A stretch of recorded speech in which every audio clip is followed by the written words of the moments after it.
There's a major issue with the NBA that deserves more attention as the league continues to grow and expand. The truth is, there are far too many problems within the NBA right now, and they're damaging the league's reputation. The NBA is riddled with problems, some caused by the league, the NBA commissioner, and the NBA fans themselves. Now let's take a deeper look. Welcome back to the Basketball Feed channel, the main basketball channel for all your analysis and NBA opinions. Like the video, and if you're new here, subscribe to the channel. Let's get into it. First of all, the NBA has a clear problem. It has no identity, or at least it doesn't have any identity anymore. The league used to be way more creative, way more expressive and free. Now it feels restricting, like a strong chokehold on the neck of the association. Things like the NBA Finals trophy being removed from the finals court of the home team, removing Christmas-themed and special edition jerseys such as the St. Patrick's Day jerseys or the Chinese Lunar New Year jerseys, have stripped away the unique traditions that gave the league personality. Nowadays, the league feels robotic.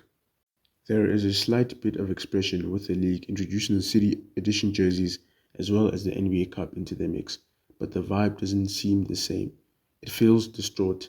And now, while not allowing our thoughts to be flooded and decided by nostalgia, it's hard to admit that the league has had a massive shift in identity. Even the way the league presents itself feels more corporate than cultural. The NBA once thrived on individuality, creativity, and traditions that made each season feel special. Now, it just feels standardized, as if the league is more concerned with branding than with the actual fan experience. Another issue is the ratings. Not enough people are watching the games. It's not attracting new viewers, and more people are concerned about the NFL instead. The reason, according to some, is the volume of three-pointers taken in the modern era compared to the olden times. But this is just not true. The league is in a stage of evolving, and this is just part of the stage because teams have realized the power of the three-pointer, which helps win games. The mid-range game hasn't been replaced by the three ball. Teams are just taking more shots closer to the rim, as well as the three-point line, because this wins games. And now, when we are at the stage where star players are shooting at insane percentages and efficiencies, especially at the three ball, this just shows the game is evolving. The real issue with the ratings is the fact that most streaming services to watch games are on a payroll, which for some people is too much to keep up with. You'd think the NBA having an approximate 1.8 billion deal for 11 years with Amazon would help the league, and putting a payroll on NBA League Pass games would help, but that just makes it harder. Frankly, streaming a game on an illegal website is just simpler and saves money. If the NBA truly wanted to grow its league, it wouldn't make the league a highlight league. It would rather allow the game to reach everyone. Accessibility is a real problem. Fans outside the US often struggle even more, with limited broadcast options and time zone differences making it harder to follow live games. For a league that calls itself global, this is a huge contradiction. Another NBA specific issue is the way the league is run, especially during game day, and there is a main issue that stands out: the officiating. Now, I won't name names, I won't advocate for anyone. The league and its officiating are way too inconsistent, and sometimes it's even that bad.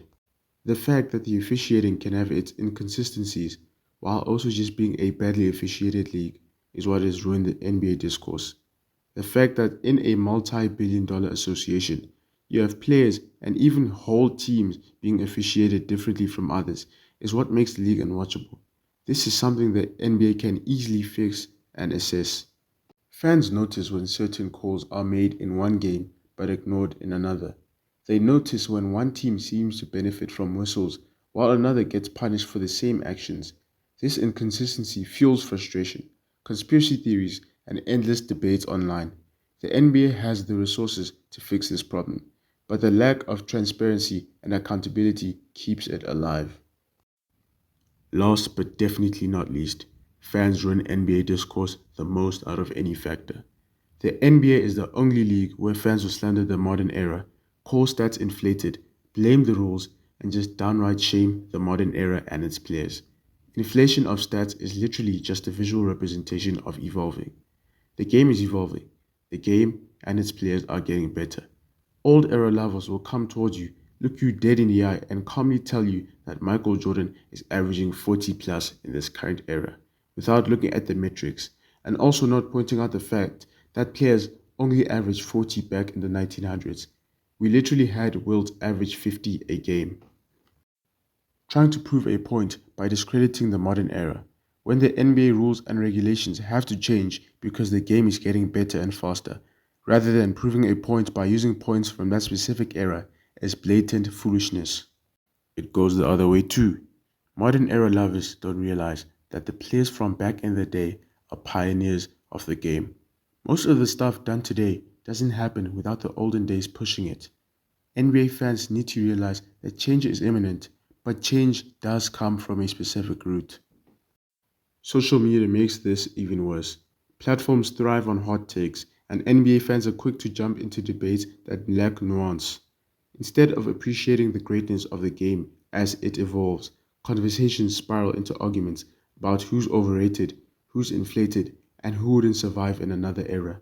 This constant negativity shapes how casual fans view the league, and it damages the NBA's reputation more than people realize.